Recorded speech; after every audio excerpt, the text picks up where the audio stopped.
უნდა გამოიძიოს ეს საქმე. ეს უნდა დაამთავროს ქართულმა პოლიტიკურმა კლასმა, ჯანსაღმა და პროდასავლურმა, ქართულ ხალხთან ერთად. დედა მოვწყალ თქვენი ნაპოსტრებო. მთავრობა ცდილობს, რომ დისკრედიტაციით თითოეული ადამიანის ვინც გამოჩნდება, შეინარჩუნოს სახე, მოიგოს დრო და გააგრძელოს თავისი კლეპტოკრატიული, დანაშაულებრივი, ხორული მართვა ამ ქვეყნის. ყველობის ვერსია საერთოდ იმიტომ არის, რომ ეს გადაცემა არსებობს. აქედან დავიწყო. ყრიდან ფეხი დაუწდა და გადავარდა? ეგ ვერსია რო არ გაგივიდათ ამისთვის? არა. ბოლომდე ჩამოგიშლეთ ამ საქმეს. რამდენი დარწმუნებით შემეძლია გითხრათ, რომ ეს საქმე თავიდან ბოლომდე გაყალბებულია და მიმდიოდა ამ საქმეს ეგრეთ წოდებული ჩაჩეხვა, უბედური შემთხვევის ვერსიის განვითარება. ბაჩალიაშვილი თავისი საქმიანობის შესახებ თვითონ ხვება. ეს კადრები პროგრამისტის სიკვდილის შემდეგ სუსმა ვებ-სივრციდან გააქრო და გვაჩვენა მხოლოდ ის ნაწილი, სადაც თამარი თვითმკვლელობაზე ლაპარაკობს. დღეს გვიწევს საუბარი კიდევ ერთ შეწყვეტილ სიცოცხლეზე. დღეს გვიწევს საუბარი კიდევ ერთხელ, რომ ცხოვრობთ სახელმწიფოში, სადაც ხელისუფლება ჩვენ, საქართველოს მოქალაქეებს ვერ გვიცავს.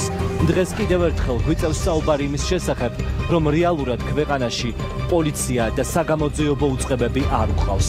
Bismer სხვა შემთხვევაში აუცილებლად ვიტყოდით, რომ გარემო აუცილებლად ვიტყოდით რასისასტიკეში უწევს ცხოვრება, აუცილებლად ვიტყოდით იმას, რომ ხელისუფლებამ ამ ადამიანებს არსებობის უფლება უკვე ოფიციალურად კანონით ჩამოართვა. ვიღაცები კითხულობენ, რა შუაშია პოლიტიკაო.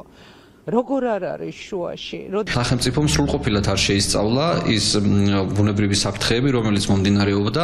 გენერალურმა პროკურატურამ უნდა აწარმოოს აღნიშნულთან დაკავშირებით გამოძიება, იმიტომ რომ შეუძლებელია, რომ პოტენციური დამნაშავე თავად იძიებდეს შესაძლო საკუთარ დანაშაულს, ხო? ცხადია, პასუხისმგებელი ამ არასაიმედო და სახიფათო საცხოვრებელ გარემოზე და საჯარო სივრცეებზე არის თბილისის მერია, მიუხედავად იმისა, რომ აპელირებენ იმაზე, რომ ეს ტერიტორია თითქოს არის კერძო საკუთრება.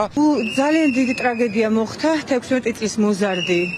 გარდაიცვალა ტრაგიკული შემთხვევით, სწორედაც ქალაქის მერიის და კალაძის უპასუხისმგებლობის გამო. ყველამ უნდა მიიღოს საკადრისი პასუხი, იმიტომ რომ რეალურად საბოლოო ჯამში ამ რგოლებზე დგას ის სისტემა, რომელიც დგას და რომელზეც ძალიან ცუდად ჭრეს, მაგრამ უნდა ვთქვათ, რომ ყოველ წელს თითქმის ჩვენ ქართული ოცნების მმართველობას ვწირავთ ერთ ახალგაზრდას. სინამდვილეში ყველა მიზეზი რატომაც ხდება ეს ტრაგედიები, სინამდვილეში დანაშაულები არის პოლიტიკური. პასუხისმგებლობა არის ცალსახად იმ ადამიანებზე, ვინც 12 წელი ამ ხალხს იმ ეგრეთ წოდებულ ოცნების ქალაქში ატყუებდა. გამოვხატა პროტესტი იმის მიმართ, რაც ხდება დღეს ქვეყანაში, იმიტომ რომ სწორედ ამის ერთ-ერთი შედეგია ის ენით აღუწერელი ტრაგედია, რომელიც ოჯახმა განიცადა.